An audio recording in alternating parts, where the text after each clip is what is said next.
almost 100 miles of spectacular coastline.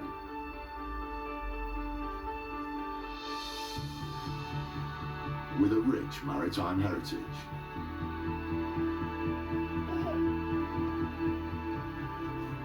Helping to look after the island's 85,000 residents is emergency medical technician Sean Cannon. In his 5 years with the ambulance service, he's treated the young. Just put your head back like that and let me have a little look. Oh yeah, that's good. You hold it there again. And the not so young. Okay, I'm just going to put head into your ear. I'm just going to do your temperature. 36.5, that's absolutely perfect. Today, Sean's partnering paramedic Janet Cormode when they're called to the main hospital's helipad urgently.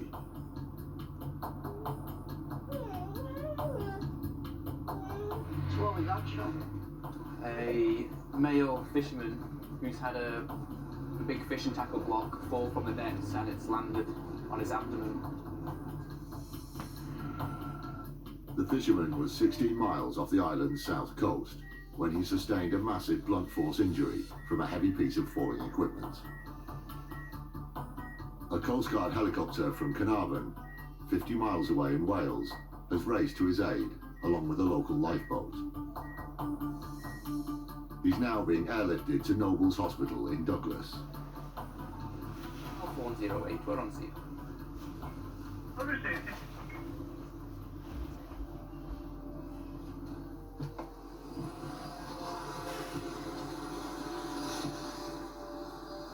An hour after receiving the call, the Coast Guard chopper has landed.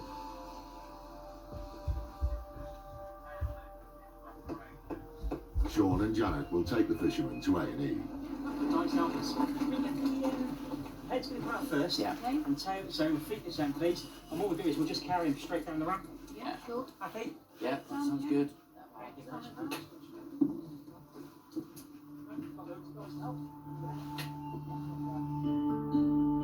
24-year-old John was catching scallops at the time of the accident. The heavy blow to his side has caused a massive open wound. Guys and gals, just so you know, is his left hip, that's that side, left hip shooting into his leg. Okay. Search and rescue winchman Rich Taylor has stemmed the bleeding, immobilised the pelvis and given Entonox, a pain-relieving gas. John needs very careful handling. Now we've got Entonox here, so we need to bring that, either bring that with us or we take it away for now. He doesn't want to keep on it now. Normally if they're that injured, they'll be flown direct to the UK to a major trauma centre. But on this occasion, the paramedic on the helicopter struggled to get IV access due to the patient being quite shut down and cold. Last year, Nobles Hospital received 5 search and rescue helicopters carrying casualties from the surrounding seas. Transport to hospital here is about a minute. Alright, we'll get straight in there and see about getting a dog to get some pain relief for him. Winchman Ridge stays with John for the A&E handover. Just relax, mate, we'll get you inside. You normally have low blood pressure or anything, have you ever had any blood pressure at all? You lift your arm. Another BP? Just tighten up on your arm, mate, okay? Just keep it as relaxed as you can for us. Which boat are you on? Amelia.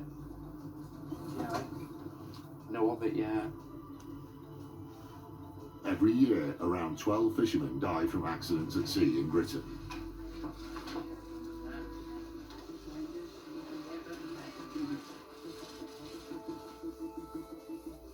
At A&E, the trauma team are waiting. Okay, so knocked to the ground. He sustained a wound, an open wound to his left hip, which is kind of follows the belt line-ish. It was about 8 inches. It does bleed. Mine needs to get a bit of a dressing on there, but it was in a really awkward spot on his side, down the side of the boat, so nothing's pretty, I'm afraid. He's in a lot of pain on movement as well. Okay, everyone's ready? We'll go on 3. 1, 2, 3. It's been an eventful hour and a half for Winchman Ridge. The boat was still in the water, so I went onto the lifeboat, We then transferred onto the fishing vessel, and the RNLI lads were fantastic, helping me assess and stabilise this guy, get him into a stretcher. Difficult transfer across to the lifeboat, and up to the aircraft, and quickly whipped him into hospital, where the team are working on the young lad now. For a small hospital like Nobles, an extra pair of hands can be invaluable. John's injuries are difficult to get to and potentially life-threatening, so Sean's asked to stay on. Okay, ready everybody? Ready, steady, go. Hold on. You're not going to fall out.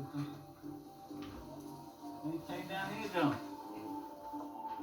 Sean helps with a procedure called a log roll, where John is carefully unwrapped and assessed for injuries on all sides. Everybody ready? Yep. Ready, steady, back. Alright, alright. Yeah. What we just need to do is get you off the board and we get you as comfy as we can, okay? With so many layers of clothing, it takes time to get to John's injuries. Everybody ready? Ready, steady, lift. Right.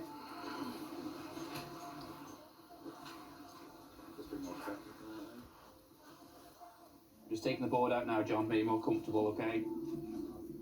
Sean's seen cases like this before. I've been part of the Royal National Lifeboat Institution for the last 15 years, so I've been to fishermen that are injured and sick, and I do feel for them, because it is a very, very dangerous job that they're in. Accidents do occur. So yeah, I did feel for them. Dr. Faisal Khan must build up a complete picture of John's injuries. His pulse, blood pressure is holding on. He's conscious. He's talking to us. He's waiting at the moment to be going for CT scan of his chest, abdomen, and pelvis. And afterwards, he is going to operation theatre.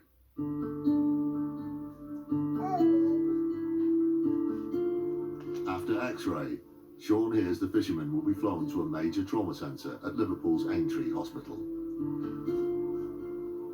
The X-ray reveals why. I just look at the patient from the fishing boat's X-ray. He's got quite a serious fracture of his pelvis, so I think that's why they're contemplating getting him flown to Aintree, to the major trauma centre. John's twisted, fractured pelvis needs specialist care on the mainland. His pelvic injury was substantial, so I think that's going to take a lot of rehabilitation.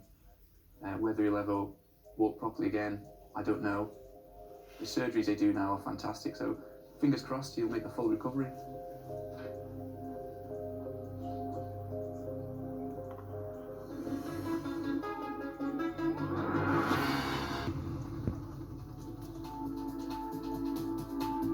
It's been all go for the emergency services across the British Isles.